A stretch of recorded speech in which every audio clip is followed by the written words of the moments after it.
Струмица ќе отвори ново јавно претпријатие Струмица транспорт за јавен превоз. Општината нема да може да го воспостави градскиот јавен превоз преку јавното претпријатие Струмица газ како што беше планирано на почетокот.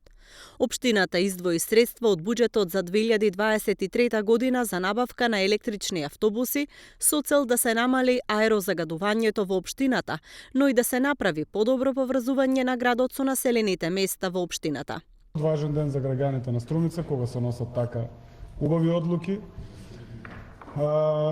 Навистина е додадена вредност за Струмица да основа прво јавно претпријатие. Знам дека разговорите кои што ги водевме во рамки на Советот беа дека нема да има потреба од формирање на ново јавно претпријатие, но во сите консултации со Министерството за транспорт и врски е дека кога ќе дојдеме до момент за издавање на лиценца, мора приоритетна дејност на претпријатието да биде транспорт.